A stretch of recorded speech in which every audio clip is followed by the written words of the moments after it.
Hi, today we're going to create a smiling doodle art flower.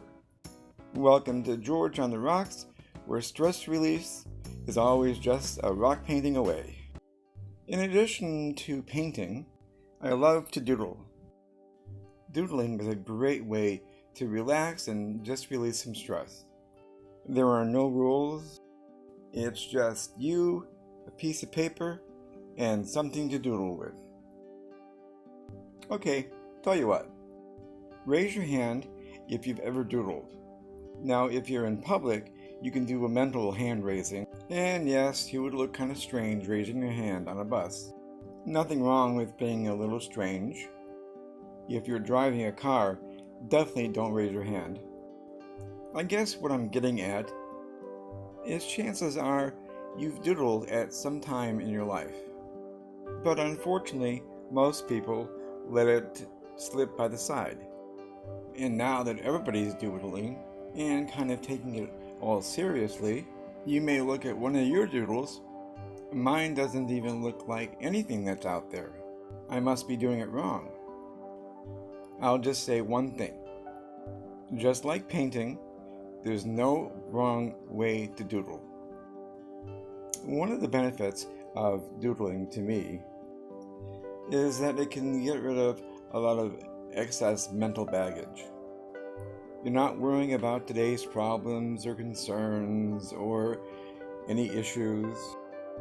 You're just concentrating on that little piece of paper as you scribble around on it. Now, chances are, if you clicked into this video, then you're somebody who already doodles.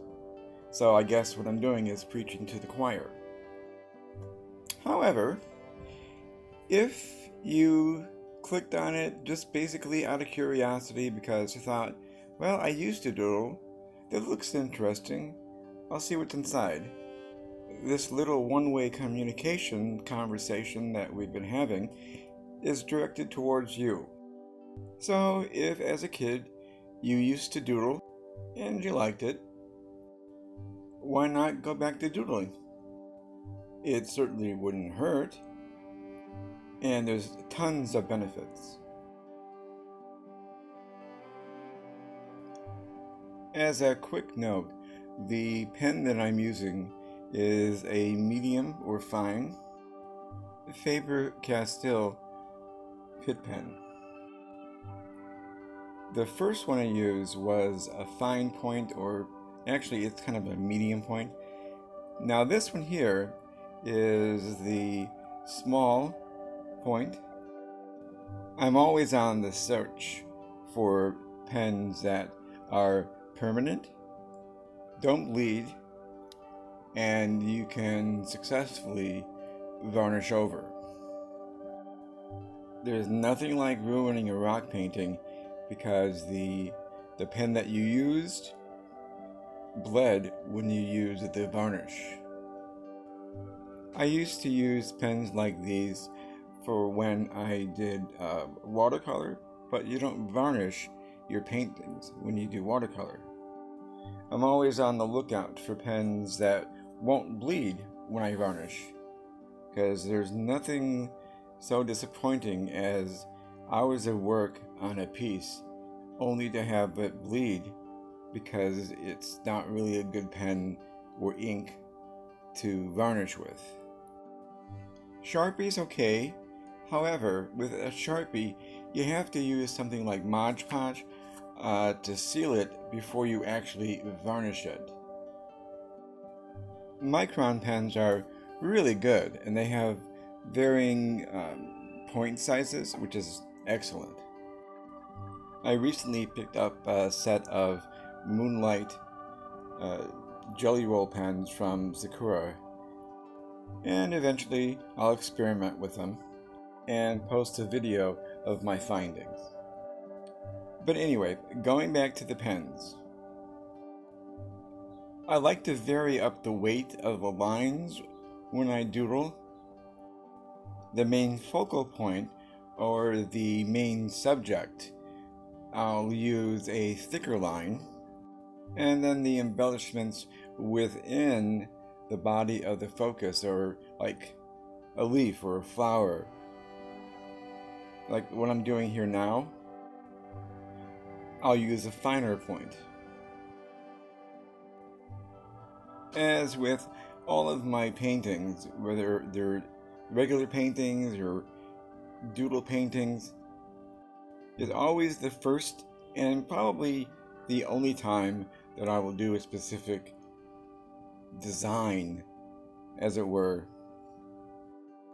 So the creation of this stone, as you're watching it, is the first time that I'm doing it. I'll take what I learned from this stone and hopefully apply it to my next stone. Now when you doodle, I started doodling back when I was developing my style and teaching myself how to do watercolor. I incorporated doodling into my paintings.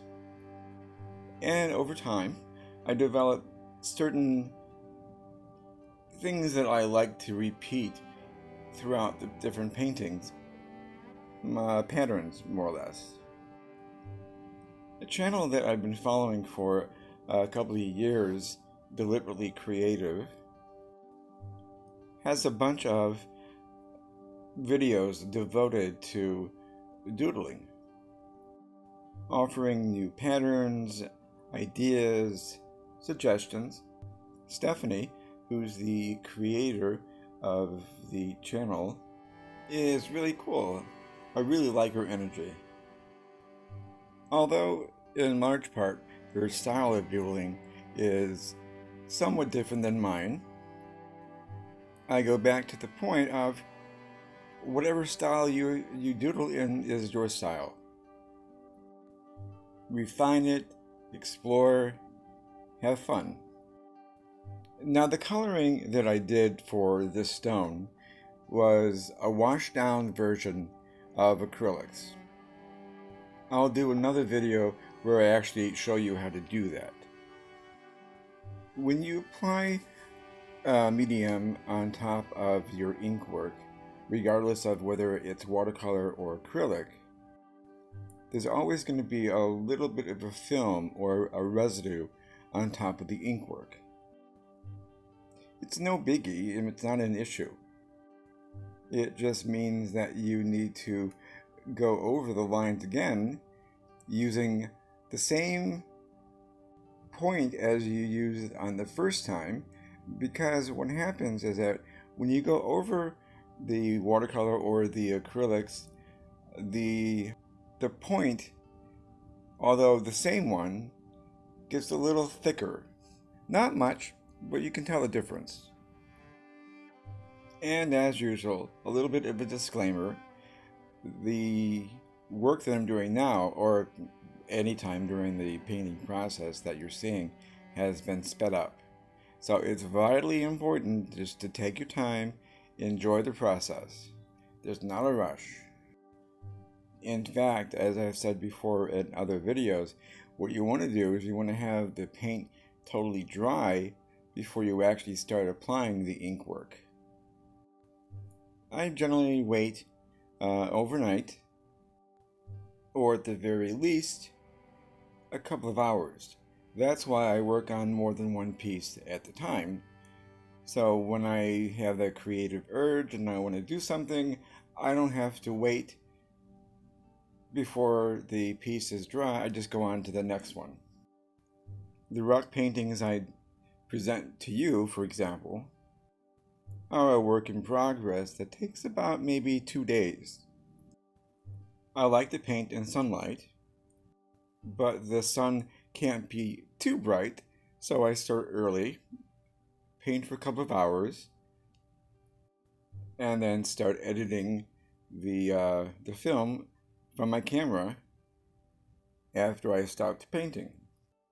If I need to do more painting, I will do it in the following morning. If I'm doing something with ink work,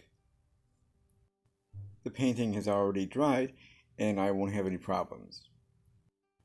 So to paraphrase a character from my youth, patience, grasshopper. and comment below if you know the character or the show that I'm referencing. I am definitely showing my age. Normally I would have gold around the back to complete the image, but the design itself doesn't really call for it or need it. And as always, gotta sign your work. Thanks for visiting.